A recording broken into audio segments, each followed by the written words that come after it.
President in Virginia as you prepare for tomorrow's debate. Let's bring in Sean Spicer, Communications Director for the Republican National Committee. Sean, thanks for being with us today. You bet. Good morning, Richard. Hey, Sean, Governor Romney has been in Ohio 34 times about since securing the GOP nomination, 11 times since winning the first presidential debate.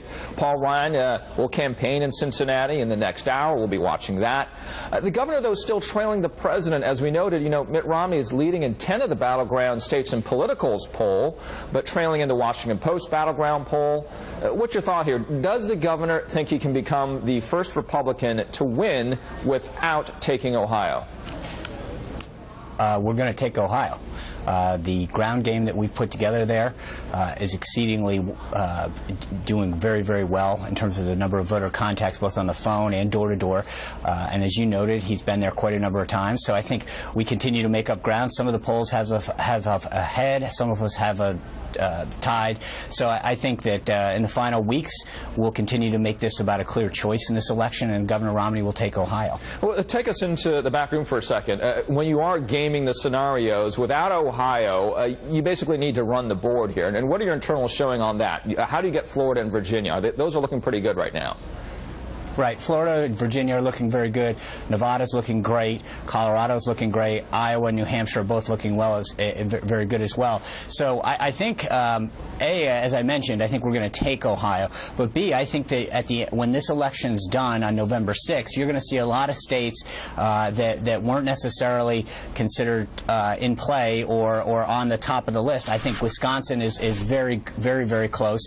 That's another one where you've seen both of the candidates in there, and I think the president's presence in Wisconsin goes to show that they're very concerned about losing that as well. Sean, Governor Romney last week used the Benghazi attack against the president. Here's what he said.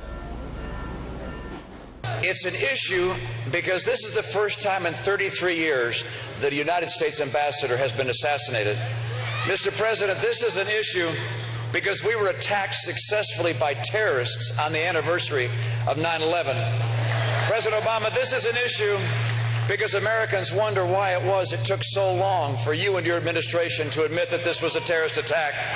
Well, now Ambassador Stevens, as you have heard, the father of Ambassador Stevens is saying, quote, "It would really be abhorrent to make this into a campaign issue. We don't pretend to be experts in security. It has to be objectively examined. It does not belong in the campaign arena." Is the Romney campaign wrong to politicize this while an investigation is ongoing?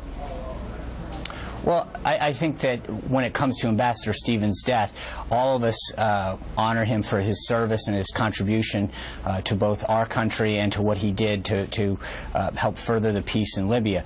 But what I think is an issue is this question of leadership and then how the events unfolded, what the White House did know, when it did know, and when it knew it. So I think there's a separation. It's not necessarily about Ambassador Stevens, but in fact about foreign policy and leadership and how this administration is handling the crisis that has stemmed from this internally. How will the governor honor remember, Richard, these were the same folks that came out and condemned anybody who suggested it was anything other than a video, and now are saying, hey, let's not talk about it. So well, Sean, I think that there is a lot of it has to do with just the handling. Sure. In all deference, though, to Ambassador Stevens' father, how will the governor honor his request?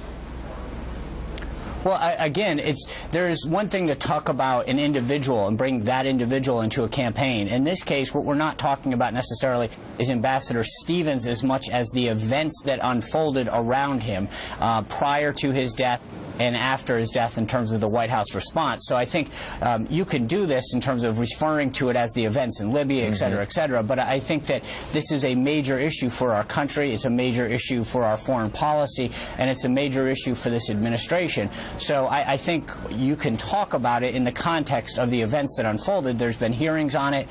There's continued to be a lot of stories in the media about it. So it is a major event, it's a major incident, and it's a major subject of questions for this administration. Sean Spicer, Communications Director for the Republican National Committee. Thanks for starting the day off for us.